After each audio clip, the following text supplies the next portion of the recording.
अस्सलाम वालेकुम। हम बात करें जिंगल्स की। हमने पहले भी बड़े एग्जांपल्स देखे थे, सुने थे। हमने बात की थी जो हम रोज़मर्रा टीवी पे जिंगल सुनते रहते हैं, कभी कभार तंग आ जाते हैं कि ये क्या बीच में इश्तिहार हो गया, प्रोग्राम देख रहे थे क्यों बीच में इश्तिहार आ जाते हैं। मगर पता है क्या, यही कभी कभार इश्तिहार हमारे दिमाग में रह जाते हैं और जो हम प्रोग्राम देख रहे थे वो अक्सर भूल जाता है। आई एम श्योर कि इस वक्त अगर मैं आपसे पूछूं कि आपको कौन सा इश्तिहार याद है, कोई ना कोई आपके जो है ना जहन में एकदम से कोई जिंगल या जो गाना होता है इश्तिहार का वो दिमाग में आना शुरू हो जाएगा कि हाँ जी, ये भी एक जिंगल हमने रिसेंटली सुना था। तो यही एक बात जो है या यही एक चीज़ है जो कि जिंगल की खासियत होती है कि वो लिखा ऐसे जाता है, वो गाया ऐसे जाता है, वो कंपोज ऐसे किया जाता है कि वो आपके ज़हन में टिक जाता है और आपकी याददाश्त में रहता है, रिकॉल हो जाता है बस बड़े आसानी से। और जब वो आपके ज़हन में रुकता है, आप उसके साथ गा सकते हैं, वो आपको अच्छा लगता है, आप उसको ओन करना शुरू कर देते हैं। तो जो ब्रांड होता है, यानी कि जो चीज़ जो जो कि वो जिंगल बेच रहा होता है, वो एकदम से आपको याद आ जाती है। आप कहते हैं हाँ जी, ये तो रूह अफ़ज़ा का इश्तिहार था, हाँ जी, ये तो वॉल्स कॉर्नेटो का इश्तिहार था, या ये किसी टूथपेस्ट का इश्तिहार था, सेफ़गार्ड का इश्तिहार था। तो ये आपको एकदम से याद आ जाते हैं कि हाँ जी, वो जो गाना जो है वो आपको चूँकि याद रहता है, इसलिए आपको वो ब्रांड भी वो याद रहता है।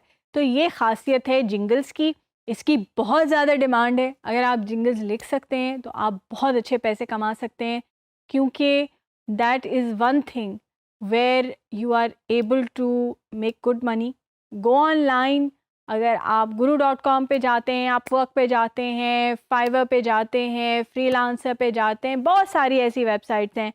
और ऑब्वियसली आपकी सारी एडवर्टाइजिंग एजेंसीज़ हैं जो कि ढूंढ रही होती हैं एक ऐसे इंसान को जो उनके लिए अच्छा सा क्रिएटिव सा जिंगल लिख के देंगे जो कि बेइंतहा पॉपुलर होगा।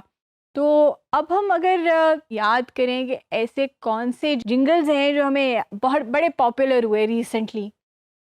एक तो मैकडॉनल्ड्स का है पाकिस्तान का, 11 12 4 4 6 2 2, I am loving it.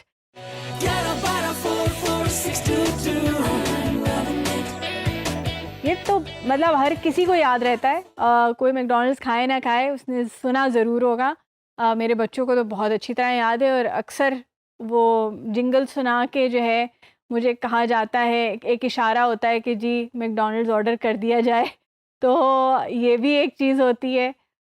Ding dong bubble, ये भी वो जो बिल्ली है और वो सारी चीज़ें हैं वो हमें अक्सर हम पूरी जो इश्तिहार है हमें याद आ जाता है जब हम वो जिंगल सुनते हैं। एक बिल्ली मोटी ताजी थी जो मजे से डिंग डोंग खाती थी, जंगल में गाती फिरती थी चारों तरफ बस यही song, ding dong bubble ding dong. Kokomo, मुझे भी दो कोकोमो, वो भी बड़ा पॉपुलर।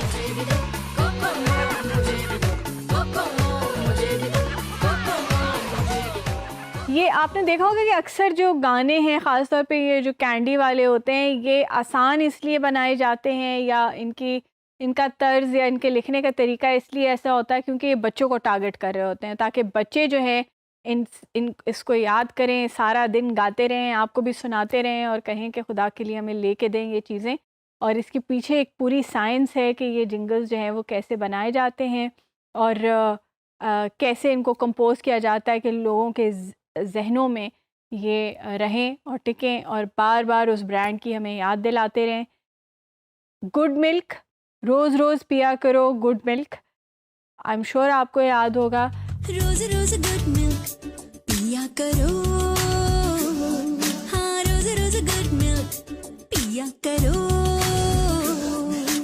7 अप का मना लो फूड का लव 7 अप, इसके एक जिंगल के ऊपर कई-कई जो है वो इश्तिहार बने हैं।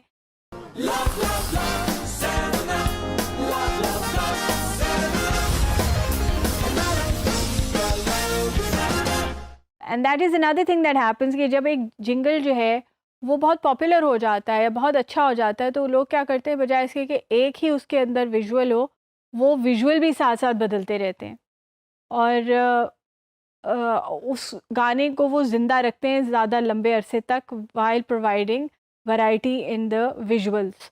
तो जिंगल जो है ये एक आर्ट है, बड़ा मुश्किल आर्ट है, इसको लिखना आसान नहीं होता, बड़ी एक क्रिएटिव माइंड चाहिए होता है।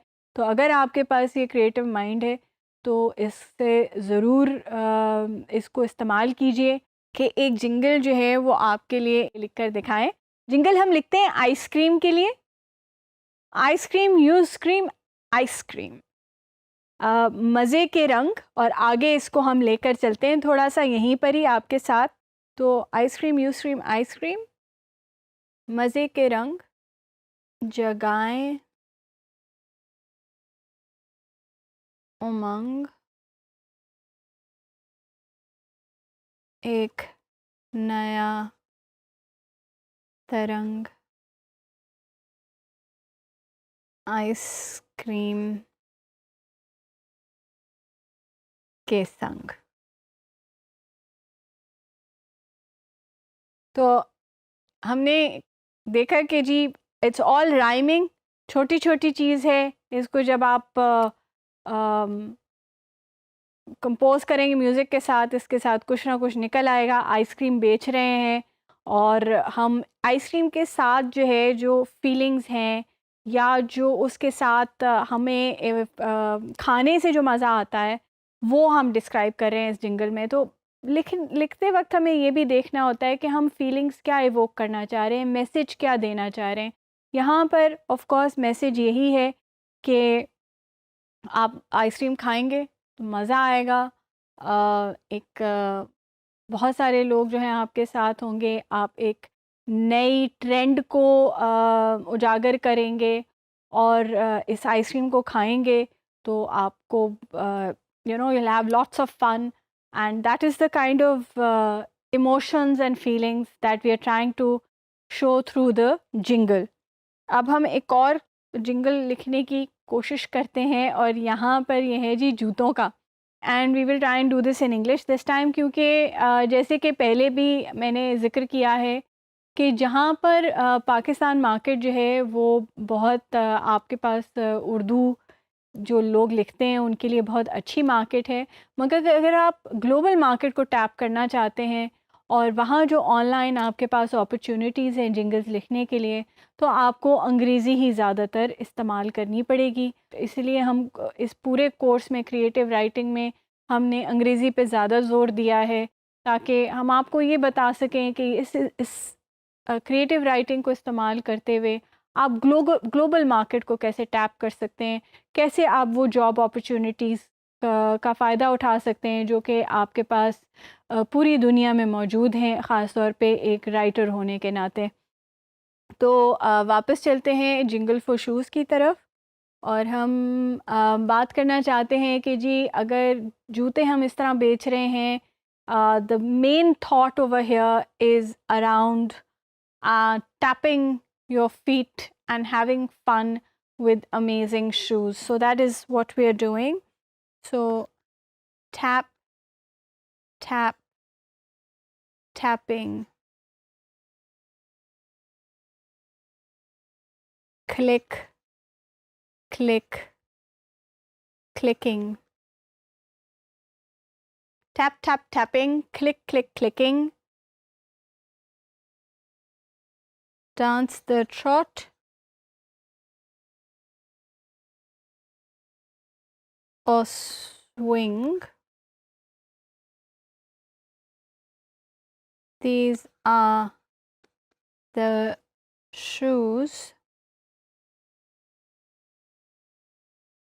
to make you sing.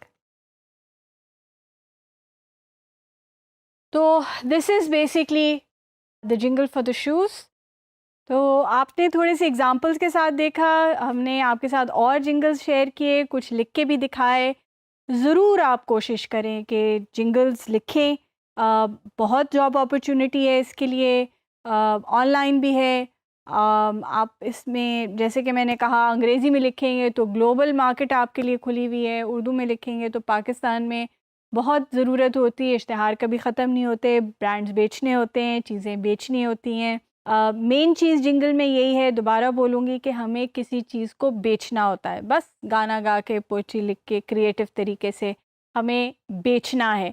तो मेन चीज़ जो जिंगल की है वो ये है कि बेचें ज़रूर, उसका कौन सा एस्पेक्ट आप हाईलाइट करते हैं, क्या चीज़ करते हैं, वो सारा एक क्रिएटिव थॉट प्रोसेस है।